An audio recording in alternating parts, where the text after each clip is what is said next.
team. It's my quarterback. Ziku. Got in trouble. Everybody got sick. Sean Lee. It was basically the division on the line. 14-yard line. Back formation. Elliott. Prescott wide open. Touchdown. Plays out sharply.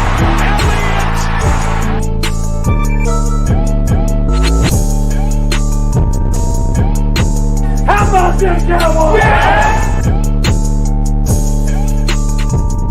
Hey, what's up, everybody? This is Marcus Jones, the Bluff City Cowboy, coming to you live from Memphis, Tennessee. Hey, what's up, Lee? Yeah, this is all about talking Cowboys. You know who it is. You know I've been a fan my whole life, so that's all I know and that's all I do. Let's get some more people in here so we can talk about some of the Cowboy stuff with the cornerbacks. Lee, I know a little bit about the Niners, so if you want to throw a Niners question in, we could talk about that too. Talk about how we're going to lay that butt whipping in December. As a matter of fact, I appreciate you coming in too, Lee. Thank you. All right, so today, it's been a lot of stuff going on this week and this weekend with the protest and the COVID continuing. And I just wanted to provide an outlet for myself as well as for you guys to take your mind off some of these things, just so we can talk about some football, talk about something else. Everything that we see about this COVID and the protest and the killing are all over the television. So I just wanted to provide something else that we could talk about. Before we start, I haven't had a chance to say this before, but I do want to give my condolences to George Floyd and his family. And I also want to give special condolences to everyone who's lost someone in regards to the COVID-19 pandemic. I also want to give my thoughts and prayers out to all the people who've been out protesting over the weekend. We with you guys. We support you guys. Keep fighting that battle. Now, with that being said, let's talk about Cowboys football. So last week, we had Kyle Yeomans from DallasCowboys.com come on the show with the Cowboy Zone, myself and Lambo, and we talked about all of the undrafted free agents. Now, with all the undrafted free agents, we covered every position except corner. We didn't take an undrafted free agent out of the cornerback position group. So ever since then, I've kind of been thinking about, well, why didn't they do that? And how deep are we at that position? So I decided to pull up all the corners that we have on the roster right now and just take a look at it and see how we really are at that position. Now, I went through it with a fine-tooth comb. I watched some footage of some of these guys, and I put together a list of who I think makes the team and who I think doesn't make the team. Now, normally when we do this from a fan perspective. I tried my best to tone down my fandom and look at this objectively from a front office position as well as from a coach's position. So let's start it off by looking at some of these corners that we have. All right, so here is the list of all the available corners we have on the roster. And for all you guys that just joined us, make sure that you follow my page.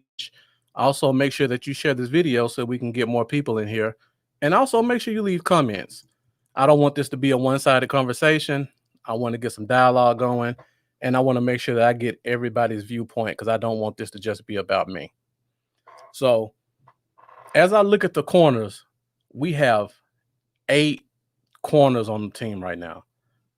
That's probably the most I can remember in a long time.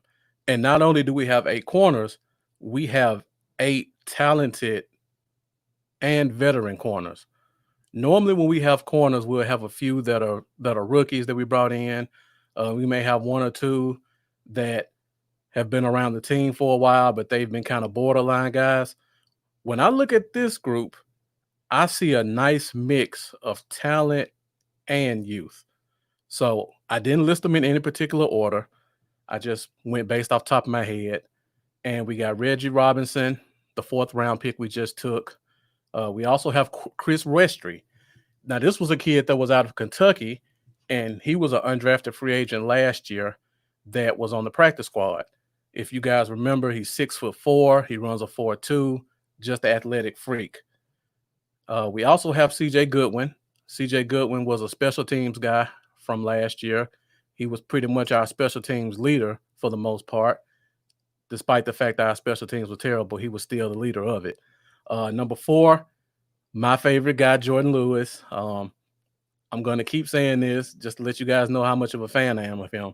When he was drafted in 2017, I told everybody that I knew that the day he was drafted, he was the best corner on the team. That's how highly I think of Jordan Lewis. Number 5, Trayvon Diggs, our 2nd round pick for this year. Number 6, Daryl Worley. He is you can call him a veteran now. He's been in the league 4 years, been kind of a journeyman. Started off his first 2 years in Carolina, and then he went to the Eagles for a year, and last year he was with the Raiders. Last year he showed a little bit of his versatility, and he played corner and safety. Number 7 is Savion Smith. Savion Smith was an undrafted free agent from last year.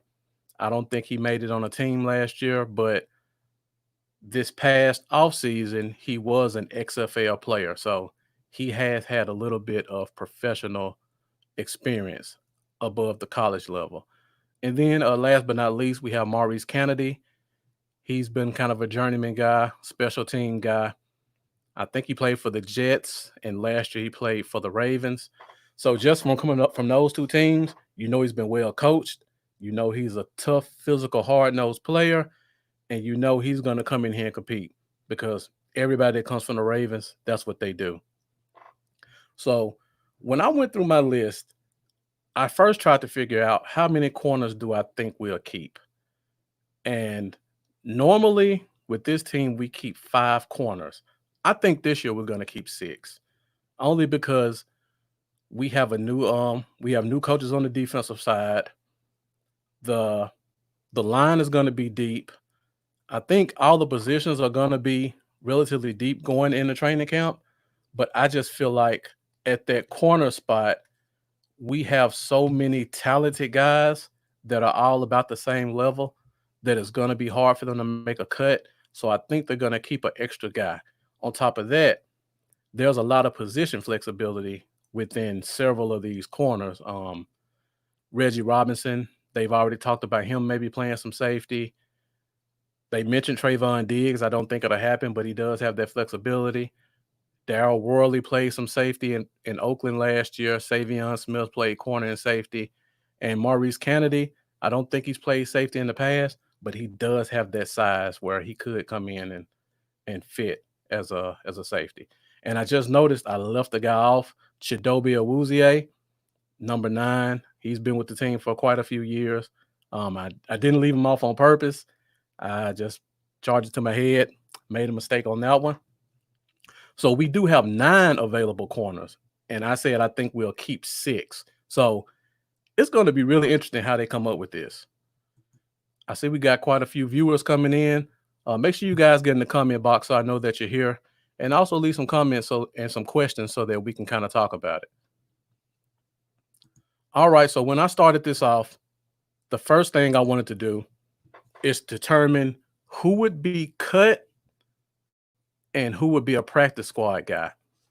And this year, we get 12 players on the practice squad instead of 10. So that's going to leave 2 open spots for some corners.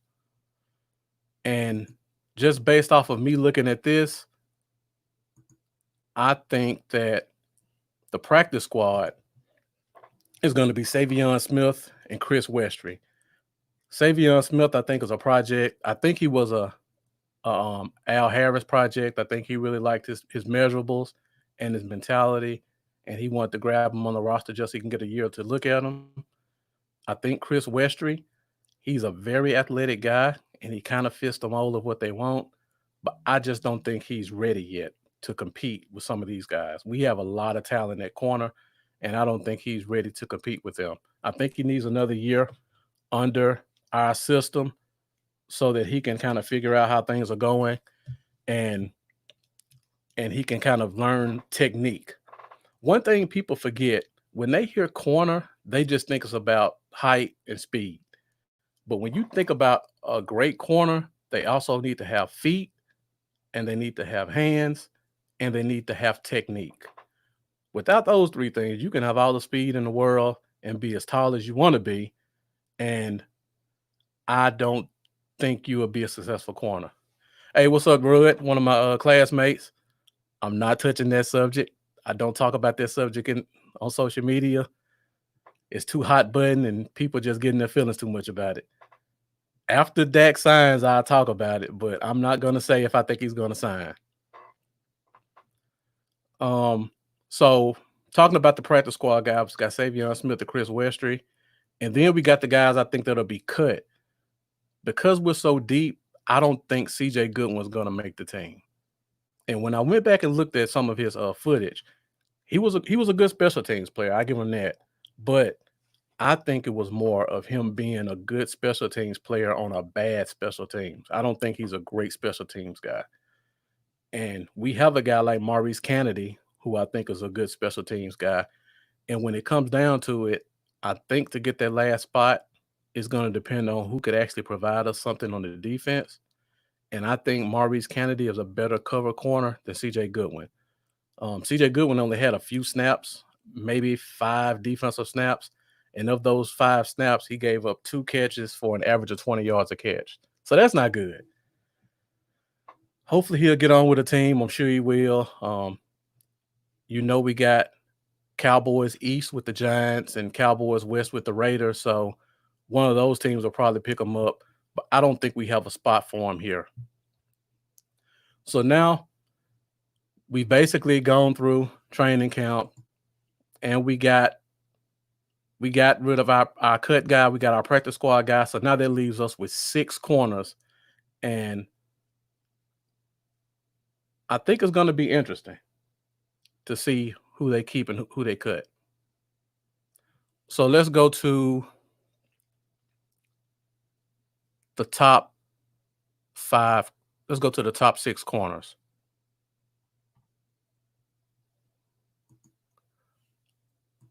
So for me, this one was a no-brainer. When I look at all of the corners that we have, I know Trayvon Diggs is a second-round pick, but the kid is just too talented to not touch the field. He's got the length. He's got the speed. He comes from good training out of Alabama. He has technique, and he has something more. The most important thing to our coaching staff, he has the ability to track the ball and make turnovers. That's one of the biggest problems that we've had. So even if he comes in and he's a little rusty, I think the fact that he's tall, he's fast, and he can find the ball is going to get him on the field quick. Now, this number 2 spot was interesting because we have a lot of corners on the team, and it was hard for me to decide who I thought would be the number 2. Now, I chose Darryl Worley. Earlier in the weekend, I had him at number 4. And the reason I had him at 4 is because he ran a 4.6 40. Now, that kind of concerned me a little bit until I went and looked at his tape. And he played some great some great receivers during the season, and he never got burned. So that tells me he knows how to play at the line well. He knows how to position himself well. He knows how to use the boundaries to his benefit, and he knows how to keep a guy behind him or close enough to where he can make a play on the ball. So I see we got a question from a guy, Lee. So he asked me if I think a rookie would be my number 1. I'm saying yes. That's not unheard of. Rookies are starters all the time. It's not unheard of thing. Even if we go back to Dallas in 2017, we had a rookie starting in Chidobe Awuzie. You go back to 2016, we had Anthony Brown as a starter, as a 6th-round pick. So having a rookie be a starter doesn't scare me that much, especially when you have a guy that's as talented as Trayvon Diggs. And people forget, Trayvon Diggs played receiver in college, so he has ball skills and he has hands. And another thing that he has that's an advantage over some of these other rookies is his brother is probably a top 25 corner in the league. I mean, top 25 receiver. So even with this pandemic going on, he's with his brother right now. So he's getting more work than most corners will get against a top receiver. So by the time he gets in the camp, he's going to have a step ahead over a lot of people that don't get to practice with a guy like his brother who just got signed to Buffalo. So having a rookie as a number one corner doesn't really bother me. And just because I have him in number one doesn't mean he's our number one corner. I'm just saying he's going to be a starter for this year. Again, I see somebody else ask that. Starter, yes, like I just said. I don't think he's going to be the number one lockdown guy. I don't think we're going to have that on Dallas this year. But I think he's definitely going to be a starter just because our coaching staff values length and speed, and he's probably the tallest and the fastest corner that we have right now. So I think that's going to carry a whole lot of weight.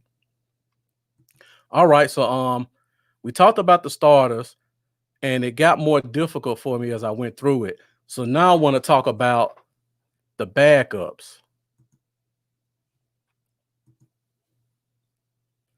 Hey, I see I got my guy Derek Nelson here. What's up, Nelson?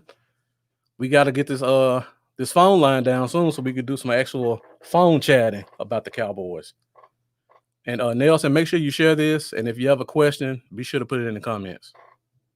All right, so now the middle part was kind of hard for me, but the bottom of the roster was fairly easy. So at number 6, I put Reggie Robinson, and that was our 4th round corner. Now, when I looked at him, I saw a lot of potential. He's 6'2". He weighs about 210 pounds. And when he played, he mauled receivers. Like, he beat them up at the line of scrimmage. He beat them up all the way down the field. And he turned his head around and found the ball. So I'm excited to see him get on the field and see what he can do. From watching him play, his feet look kind of bad. I don't think he had a lot of practice or a lot of good training on technique with his feet.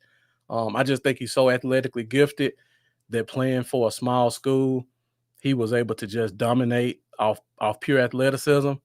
So I think he's going to be a really good addition in 2021. But this year, I think he needs some work. And actually, Al Harrison, the corner from UConn. You have to tell me the corner from UConn's name. I don't know the corner from UConn. The only UConn corner I could think about is Byron Jones, and he got signed by the Dolphins, Derek. So if you tell me who the other UConn corner is, I can talk about him. So back to Reggie Robinson. Al Harris, our new DB coach, mentioned in an interview that Reggie Robinson reminded him a lot of himself as a corner. So when I hear that, I think this was an Al Harris pick. Like, he pounded the table. I want to get this guy in and see what he can do. And number 5, I put Maurice Kennedy. And the reason I put him at 5 is because I think he's going to be our special teams guy. I don't think he's ready to be a starter yet, but he does have potential if we do need him to play some outside corner. I don't think he has any slot potential. So if we do need him, I think he's going to have to fill in kind of at 1 or 2. And I think the guys above him are able to play both inside and outside. So I think that kind of hurts his chances of cracking that top 4 in terms of being our nickel or our dime corner. All right, so this is the part that really got tricky for me. We basically got 3 players left. If you're a Cowboy fan, you know who those players are. The guys who are the old guys on the team, basically. Anthony Brown, Chidobe Awuzie, and Jordan Lewis. Now, before I go into this, I want to say again, I'm looking at this like a coach, and I'm looking at this like a general manager. I'm trying to take my fanhood out of it to make these decisions on who I think. And they may change next week. So with that being said, I don't want to put number 3 up there yet. I want to put number 4 because number 3 is going to be tricky because that's going to be our starting slot guy. So at our number 4 corner, I put Anthony Brown.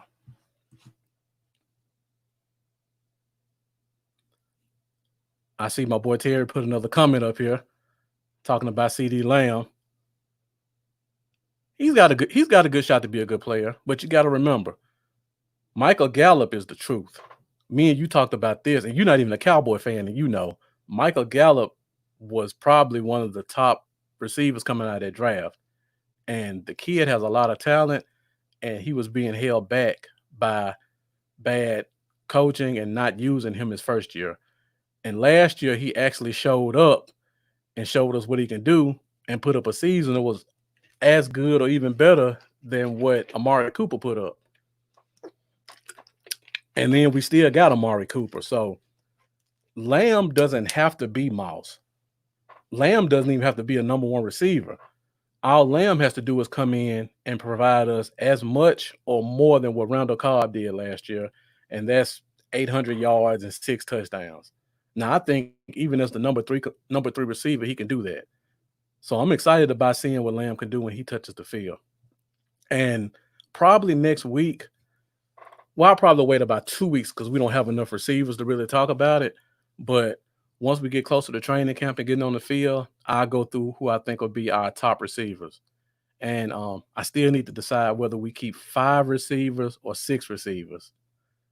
And I see my boy Nelson put a no at 4. So I'm assuming you're an Anthony Brown fan.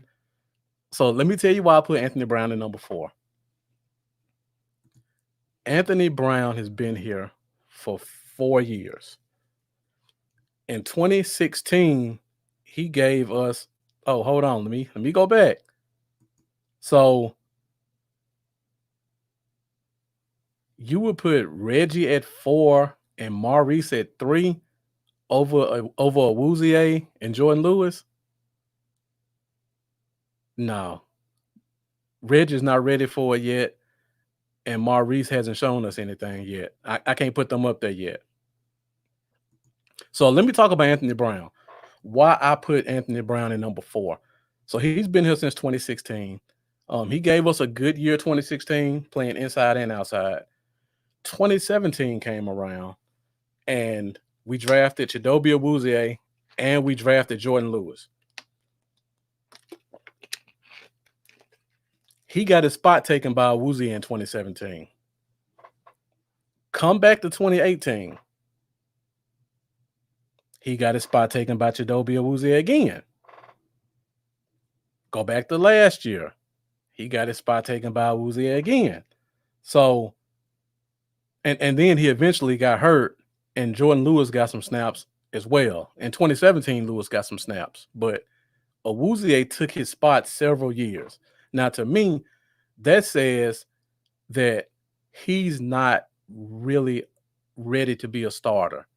Now, he could come back and show me something, but to me, he looks like a guy who has all the athletic traits that you want in the corner. He's 5'11". He runs a 4.2, 4.3. He has good feet, but he isn't consistent enough to be relied upon as your every down cornerback. So I got him just outside the top 3. If we need him to come in and get some snaps, I think he'll do a good job. But I don't want to rely on him as being my starting outside corner, and I don't want him to be my slot guy starting. Because when he played on a part-time basis, he was great. But once they put that label on him, he crumbled every year he played. So I think we keep him at 4. We let him do what he does, and we see what happens under a new coaching staff. So another thing about Brown, he just signed this contract. So people think just because he signed this contract, he's going to be the starter. That contract is really a 1-year deal, guys. Like he got a good signing bonus, which means they can't cut him this year. But next year, his salary is going to be $5 million. But if they cut him, they'll save $2 million. So if he doesn't come in and produce this year to show that he's ready to be a starter, I think they cut him next year and save their money and use it to pay for a backup. Because if he's not a starter, there's no point of paying him $5 million. We can find a corner for $2 or $3 million to be our number 4 guy. So I think he has a lot to prove. I just don't know if he'll prove it or not.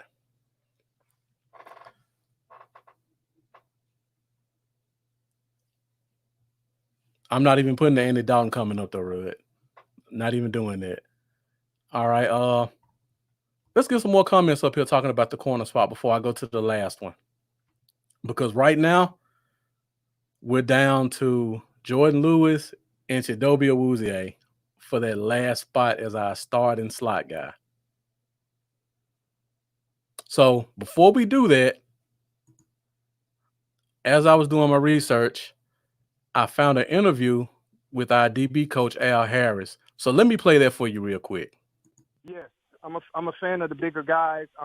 Simply being, if you look at the wide receiver trend nowadays, receivers aren't getting smaller. They're getting bigger and they're getting faster.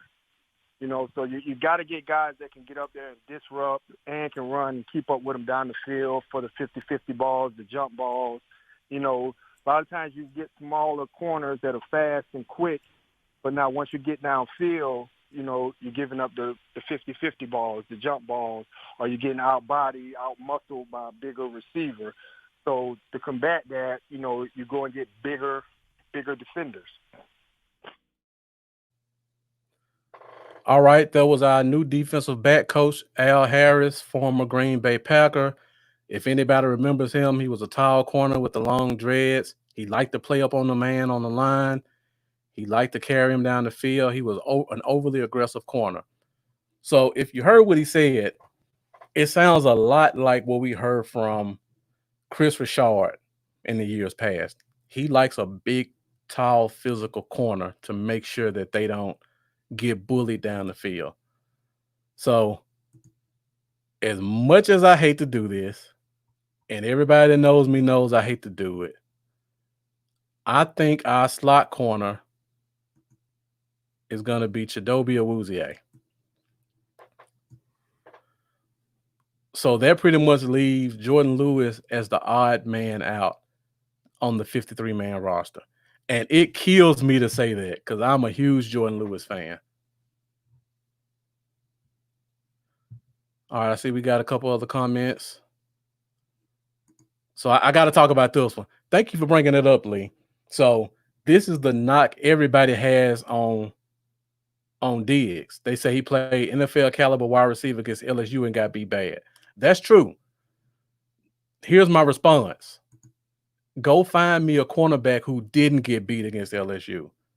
That was a historically good offense. Like every corner they played got destroyed on both sides of the ball. So those guys, one of them just got drafted top 25. The one next year is going to probably get drafted top 5, top 10. And that's the one that was really torching people. So he did get beat, but those were elite level players that he was playing against. On top of that, Alabama played almost cover zero defense. So basically, they would just put the cornerbacks on the outside with no help over top and say, you cover this guy wherever he goes. And that's hard to do when you're playing against a team like LSU that's going to run 5 wide all the time and they believe strongly in spacing to get their receivers open. When you play a team like that with that kind of talent and no help, everybody's going to get torched. And like I said, they showed it last year. Nobody had a good game against them. And there's a reason for that. So I don't hold that against Diggs. That one game, I can probably point out another 4 or 5 games where he was dominant. So I don't think that's a sign of things to come when it comes to Diggs. Now back to Awuzie. Number one, the reason I got him at the slot corner, like I said, 2017, he took Anthony Brown's spot. 2018, he took Anthony Brown's spot. 2019, he took Anthony Brown's spot. So he's basically been a good corner for the past 3 years. I know people like to hate on him. I know he doesn't cause turnovers. I know he doesn't get his head turned around. Those are the reasons why he's not the number 1 or number 2 corner. If you go back and watch his college tape, like I always say, Awuzie with the man in front of him where he can see what's coming is probably one of the better corners I've seen in the past 2 or 3 years. Like, he could really be a good safety, and I keep saying that. But as a slot guy, he could really cause a lot of havoc. And he's 6 foot, he runs a 4.3, and he ran under 7 in the 3 cone, which if you can do that, that means you have really good start and stop ability. And he has that. Even higher 3 cone than Anthony Brown. So I think having Awuzie as your third corner gives you a big advantage. And if one of the top 2 guys can't handle the spot, then you have a guy who has some starting experience who could hop in as your number 1 or number 2 guy. Another thing I want to talk about, we judge all of these guys based off of what we saw in the past. The past is in the past. We have a completely different coaching staff. We have an actual DB coach. I know people that follow the team. Everybody talks about Chris Richard coming in, but Richard didn't coach the DBs. Richard became our de facto defensive coordinator. So you can't tell me that a guy who was calling the scheme, calling the plays, had enough time to focus on coaching up his defensive backs. He may have been able to do it, but he was a part-time defensive back coach. Now we actually have a corner coach who focuses on nothing but corners that can sit with them and teach them techniques. And he actually played at a high level, so he can call on his own experience to tell them what they're doing wrong and say, when I was in this situation, this is what I did. And they know that it's coming from a place of high level competition. When Richard was here, our backup DB coach was Greg Jackson, safety coach. I wasn't really a fan of him, but I really like Mark Linguist, and I think he's going to give Al Harris pretty much leeway to do what he wants with these corners.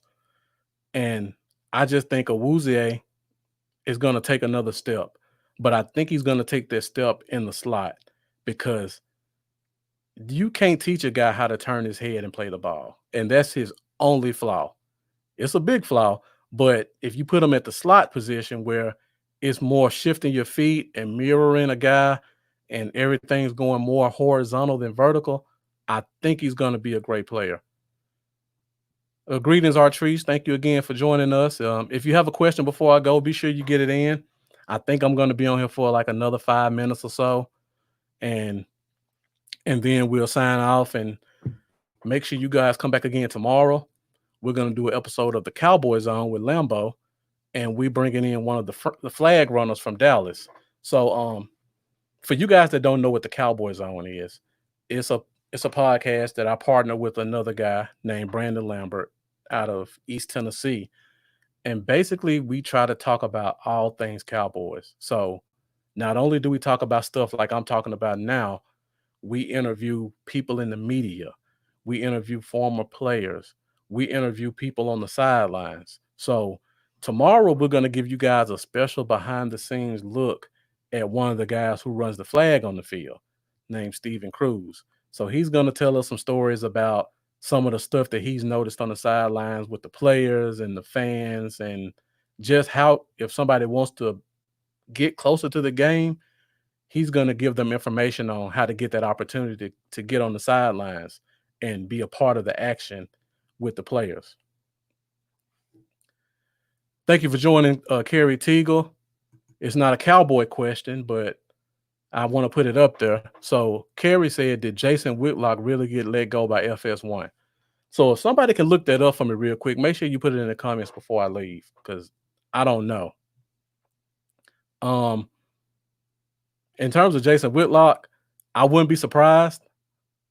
because I wouldn't be shocked by him saying something that was extremely insensitive about all the protests that happened this weekend, because that's just the kind of guy he is. So I could see him saying something that would get him let go.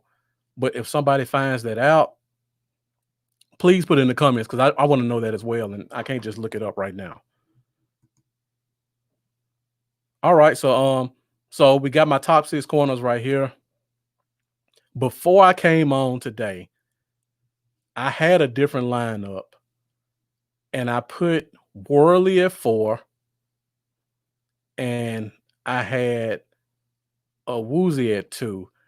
And when I first started this off, I had Jordan Lewis at 2 on Saturday. But the more I think about it,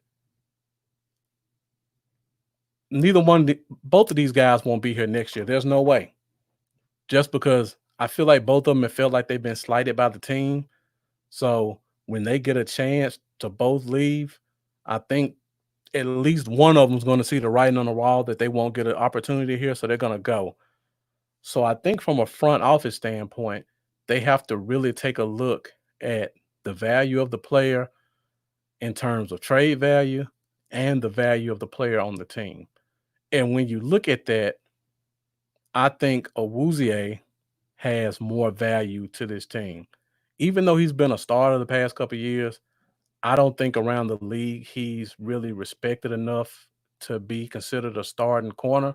So because of that, he doesn't have a lot of trade value. So I think whether it's Awuzie or Lewis, I don't think you can get any more than a 5th rounder for him, maybe a 5th and a 7th. So when you look at that, it's pretty much even.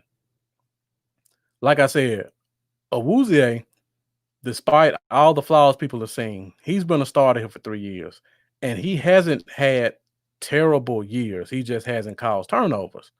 If you go back and really look at some of the games he played in, he never got burnt. He never got beaten. He just couldn't find the ball. And I know Lewis played limited snaps, and he didn't get a lot of time to shine, but he had a couple bad games last year that people like to forget about, specifically that Buffalo game.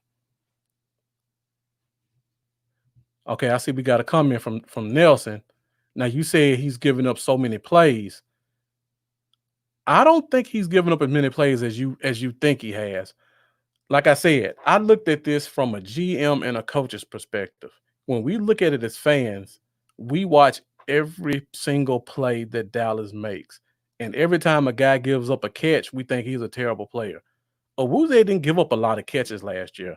I doubt either one of our guys gave up over 100 yards more than twice. So I don't think it's as bad as people want to make it out to be in terms of Awuzie being a starting corner. But I do think he deserves to be in the slot.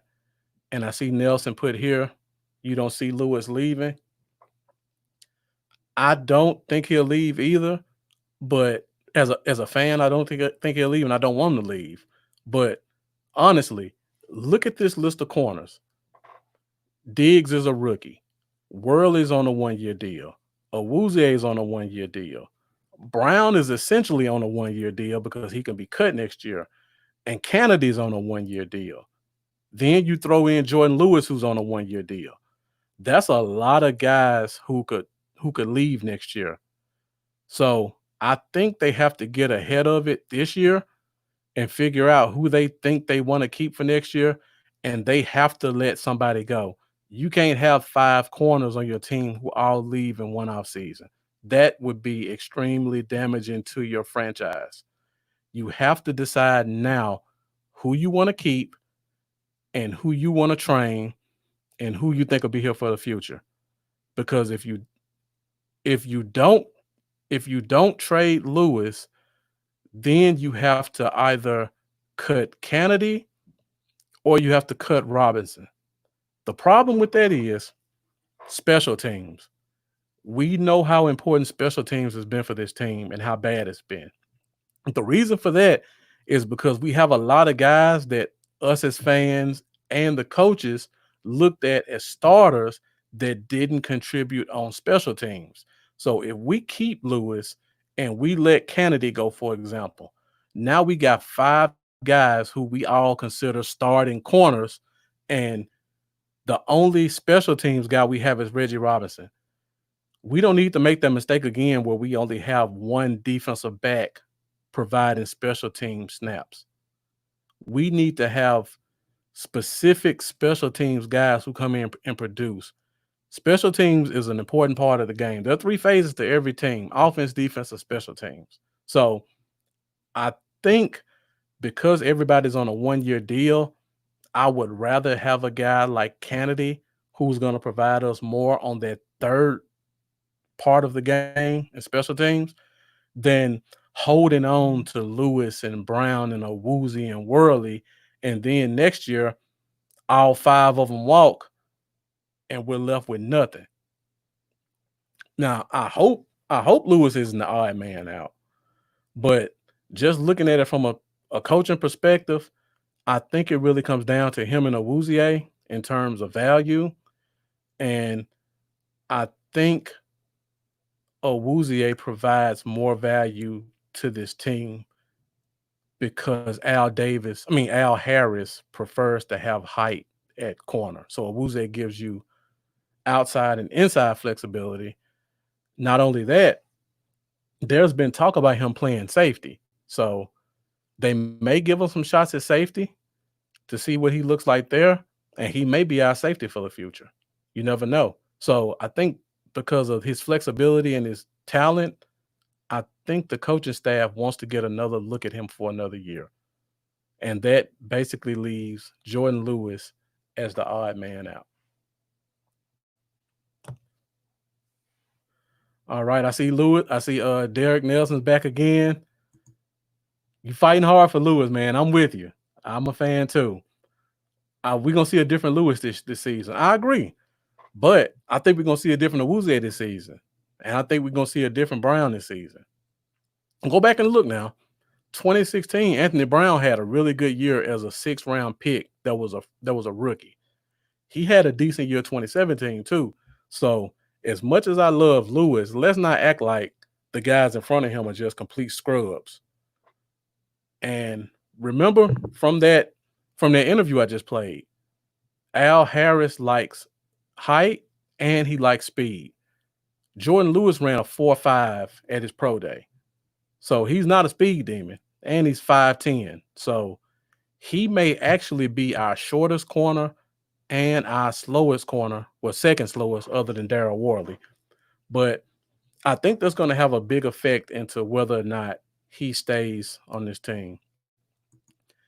And another thing I hadn't really touched on, if you guys get a chance, make sure you go follow Jordan Lewis on Instagram and Twitter.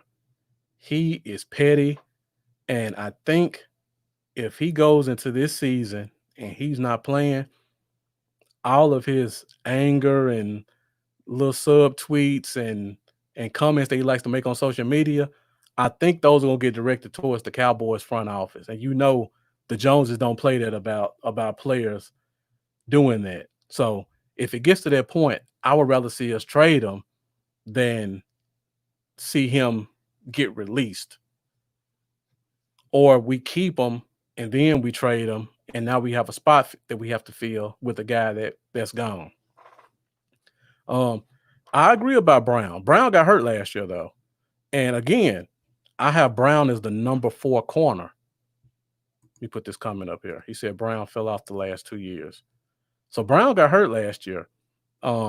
Before he got hurt, he was still in front of Lewis. So I don't know if that means we're letting our fandom get in the way of what we see, and we're just saying Lewis is great, or is Brown just a better player? Now, I don't know. I think Lewis is a better player. I'm with you, Derek. But we got to look at the facts of what we know. Lewis has been on the bench the past 3 years for a reason. I don't know the reason, but there's a reason behind it. All right, so to recap, again, I'm about to finish this thing up. Make sure you guys share it so we can get people in here. Hey, what's up, Mark? Thank you for joining us. I was about to shut it down, Mark, but if you got a question, go ahead and throw it in the comments. Let's talk about it. basically what I was saying was these are our top 6 corners, and I think Jordan Lewis is going to be the odd man out only because we have so many guys who can leave, and I just think the coaching staff once again values height and speed, and he doesn't have a lot of height, he doesn't have a lot of speed, and he doesn't have a lot of tape. And this pandemic that's shutting down training camps and stuff like that, it's really hurting a guy like Jordan Lewis because now his window of opportunity to show what he can do is getting shorter. So let's assume this thing goes into late June and we're not able to get in camp until July. Now you have a brand new coaching staff who all they have is tape to watch. And we don't have a lot of Jordan Lewis tape. So now we go in July and they haven't seen him on the field one time with their own 2 eyes. So you basically have 15 practices to watch him on the field between July and preseason. It's going to be hard for him to really make an impression, especially considering we got so many other guys who, when they step on the field, you're looking at a lot of length and a lot of speed and a lot of athleticism. And then you got a guy like Darryl Worley who doesn't have a lot of speed, but he has a lot of great technique and a lot of playing experience to fall back on. So Mark, before we go, I know I always say this, make sure you leave a comment. I know you mentioned before you have some type of podcast or you doing something online. Make sure you put that information out there so I can put that up there. So I see my boy Rudd put another comment up here. 3 weeks ago, I did a video about the schedule. So if you get a chance, go follow my page, Bluff City Cowboys, and take a look at that video where I went through the entire schedule and I talked about wins and losses. I'll give you a spoiler alert right now. I got us beating the Niners. So you take that however you want it. And if all this stuff clears up, we still going to that game too. So mark your calendar. So Mark put a good question up here. It says, depending on what the staff is really looking for, we're saying size, but what if it's fight? When did Brown get his extension with the old staff? I say Brown is out. So Mark, that's a good comment about fight because we all know Jordan Lewis is a fighter. I don't know how long you've been here, but I played an interview with Al Harris, our current defensive back coach. And in that interview, he specifically said that he likes height with his corners. And the reason for that is because you can have all the technique, you can play a guy off the line well, but when you get downfield and it's down to a 50-50 ball, a guy that's 5'10" is going to lose to a guy that's 6'3" more times than not. That's kind of a synopsis of what he said. To me, that says he doesn't want a corner that's under 6 feet. And Jordan Lewis is 5'10". And also he mentioned speed, and Jordan Lewis runs a 4.5. So I'm saying it again. I'm a huge Jordan Lewis fan. But if I look at it from what the coaches say, and I look at it for where the position is, and I look at it for what we expect next year, somebody from this group won't be here next year. And I think the team has to make a decision a year early. Teams do it all the time. It's always a tough decision to make when you have a lot of talent. I just feel like, looking at it from a coach's perspective, that Jordan Lewis is going to be the odd man out. You mentioned Anthony Brown. Anthony Brown actually got his extension this offseason. So they paid him a $8 million signing bonus. So he can't be cut this year. He can't leave. He can't be cut or traded. The reason for that is because if you trade him or cut him, you're gonna have a cap loss of roughly $3 million. You won't save any money. Actually, let me pull it up real quick because I got a screen up here that can show that. Give me 1 second. I'll pull that up. So I talk about this site all the time. It's my favorite site in the world, spotrack.com. If you want to know anything about a team's salary cap, you want to know anything about a player's contract, you want to know how much a player's going to make or how much you can save or lose by cutting them, this is where you go. So let me make it full screen so you can see it a little better. All right. So if you look at Anthony Brown's contract, you will see right here, he has $6 million in dead money. So what that says is if you cut him this year, you're going to take a $6 million cap dump of what he's owed. If you look right here, his cap hit is $3 million. So if you're going to dump more money than you would pay him in terms of salary cap, that means if you cut him or traded him, you would reduce your salary cap by $3 million. I don't think no matter how bad he plays that the team would do that. Now, if you go look at next year, this is why I say it's a $1 million. This is a 1-year deal. In 2021, his dead cap is $3 million. So what that says is if you cut him or trade him, you're going to take a $3 million hit to your salary cap. But you will save this because this is what he's allocated to get. So if you cut him or traded him next year, you would save $2.75 million. So, like I said at the beginning, you don't pay your number 3 or number 4 corner $5.7 million. They're expecting him to at least be your number 2 corner or your starting slot corner. Right now, I have him as the 4th corner. So I think he really has to come in and show what he can do.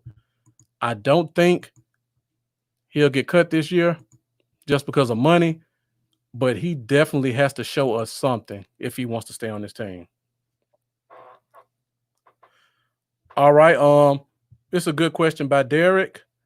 I'm glad you guys coming with the questions. I'm going a whole lot more than I thought I would. So this is a good question. I don't know if you guys are familiar with it. We did a June 1 cut on Travis Frederick. So basically, when Travis Frederick retired, we designated him as a June 1 cut. So that means that his cap hit for this year was split between this year and next year. So after June 1, which is today, on June 2nd, we'll get back $7 million in cap space. I don't know what the plans are for that. They could be trying to save it because we do need some rollover and you do need to have space in case a guy gets hurt that you're expecting to be a contributor. You don't want to take your cap hit down to 0 or your salary cap space. That's one thing you don't want to do because if heaven forbid a guy gets hurt, that's a starter or a role player, you need to be available to go out there and sign someone you think can come in and be a starter or a legitimate role player. $7 million is a lot of money. We could maybe sign a guy who's a rotation piece, but I don't see this being used for a guy who's going to come in and be an impact player. I know we talked about Jamal Adams trade. I talked about that before. We don't have to use our salary cap to sign Jamal Adams or trade for Jamal Adams. Jamal Adams' cap hit for this year is under $1 million. So if we traded for him, it would cost us under $1 million to do it. Now, if we wanted to sign him, that would be a different story. So Derek asked another question about how much space we have. So let me go back again to Spot Rack. See if my computer will pull it up fast so I can show you.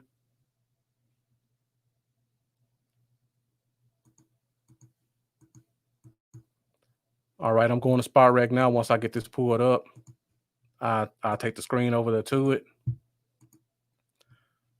Again, if you have any questions about salary cap space, player contracts, anything like that, spotrack.com is the place to go. So looking at this, Derek, if you can see where my mouse is, it looks like right now we have $4 million in cap space. Right here, $4 million. So after tomorrow, we'll have $11 million in cap space. And don't forget, when we sign Dak, not if, when we sign Dak, that will probably clear another $5 or $6 million in cap space this year. Oh, yeah. So, Derek, I see you asked a question, and I appreciate the comments, Derek. The question about Neville and Anai, I didn't overlook it. I want to do something next week where I talk about defensive line and defensive end. So I don't want to get a lot into defensive line talking to next week. It's going to be a lot of competition there. I think as of right now, we have 17 defensive ends and defensive tackles total. In an interview a couple of weeks ago, Mike McCarthy says he thinks we're going to probably keep about 4 defensive tackles and about 6 defensive ends. So we're going to have to cut that position group in half. And a lot of those guys are going to be veteran guys, so they won't be practice squad eligible. So it's going to be interesting. I got to do some research on that. I got to start looking at some of these players, seeing who I think we'll keep and who I think we'll cut. I think we're going to also bring in another guy before it's all said and done too, especially in the inside, because we don't have a lot of experience behind Hill and Gallimore and Woods and Poe. We need to have a third one technique, or we need to have a guy who can play either spot. Oh, Mark, I'll definitely make sure I tag you in that. That'll probably be a joint one with the Cowboys on. So it'll probably be myself and Lambo talking about that one. I'm excited about that one because I like the big fatties, as they call them, the big sloppy guys. I like watching them play, and I just always like to watch them to see what they do in terms of playing in the trenches. And we got a lot of names out there to talk about. All right, so I think the questions are kind of dying down. So I want to give kind of a recap of what we got right now. So I think these are our top 6 corners. Again, I hate to put this screen up here, but practice squad, I think we keep Savion Smith. I think Chris Westry also makes the practice squad. I wish we could slide Kennedy on the practice squad. I don't think he's practice squad eligible. I don't think Reggie Robinson, if we were to cut him, I don't think he would clear waivers. If Robinson would clear waivers and we were able to slide him on the practice squad, I think we would be able to keep a guy like Lewis or Woozy. But I just think he was more highly sought of than we as fans thought. I don't think he would clear waivers. So I think there's going to be a tough decision that has to be made. And on the second part, I think CJ Goodwin gets cut in camp. I think he's one of the 55-man roster cuts. And I think Jordan Lewis gets traded. And I think it happens during the off season once we start to get camp going. Because once we get in camp and we see we got all these guys and we got to figure out who plays where, and they're all on one-year deals, I think the team is going to really do him a favor, or whoever it is a favor, and they may go ahead and try to trade him early so he gets a chance to actually compete on another team. I may come back to this next week, and I may have another guy getting cut or traded, but right now, just from what I'm looking at and what I've heard, I think this is where we go. All right. We got one more comment. I think you missed this, Derek. You said CJ too good on special teams. What I say is CJ was good on our bad special teams. I think Kennedy is and can be just as good on special teams. And where I think Kennedy has the edge is he is a better cover corner than Goodwin. When I looked at the few snaps that Goodwin got, I was not impressed at all. Like, he pretty much has to be a special teams guy. So if you have two guys that can play special teams well, and one of them can provide you absolutely nothing at corner, and one of them looks at least competent as a corner, I think you got to go with the guy who can provide you some help on defense and on special teams. All right. Before I go, again, make sure you guys go follow me, Bluff City Cowboys on Facebook. I'm also on YouTube, Instagram, and Twitter. Everything is Bluff City Cowboys. Make sure you come back tomorrow at 8:00 p.m. Central Standard Time for the Cowboy Zone, where myself and Lambo will be interviewing Steven Cruz, one of the flag runners for the Cowboys team. Again, this is Marcus. Thank you guys for joining, and I appreciate your support, and I'm out.